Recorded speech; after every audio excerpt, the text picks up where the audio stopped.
मध्ये दोन्ही राष्ट्रवादी एकत्र आल्या तरी निवडणूक घड्याळावरच लढल्या पाहिजेत, अजित पवारांच्या पक्षाचे आमदार अनिल पाटलांनी मत व्यक्त केलेलं आहे.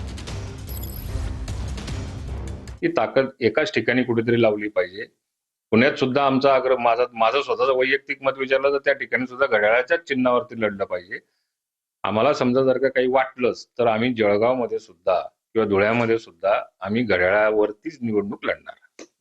दुसऱ्या राष्ट्रवादी सोबत घड्याळावरती म्हणल्यानंतर एकच राष्ट्रवादी असते. एकत्र आले तर दादा उमेदवार एकच घड्याळ हे एकच आहे आणि एकच चिन्ह आमच्याकडे आहे. त्याच्यामुळे दुसरं तिसरं काहीच नाही.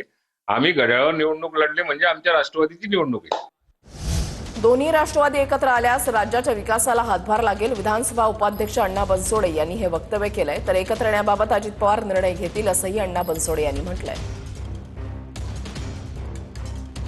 तर माझी पहिल्यापासून हीच भूमिका होती की दोन्ही पक्षांनी एकत्र यावे आणि एकत्र जर आले तर राष्ट्रवादी काँग्रेस पक्षाच्या सर्व कार्यकर्त्यांना, दोन्ही पक्षातील सर्व कार्यकर्त्यांना खऱ्या अर्थाने न्याय होईल आणि महाराष्ट्राच्या जनतेला विकासाच्या दृष्टिकोनातून नक्कीच दोन्ही पक्ष जर एकत्र आले तर हातभार लागल्यासारखं होईल. पक्ष एकत्र यावे म्हणून महाराष्ट्रातील राष्ट्रवादी काँग्रेस पक्षाच्या सर्व कार्यकर्त्यांची मनापासून ती इच्छा आहे आणि दोन्ही पक्ष एकत्र येऊन विलिनीकरणाचा जो काही निर्णय असणार हा निर्णय आदरणीय अजितदादा पवार घेतील.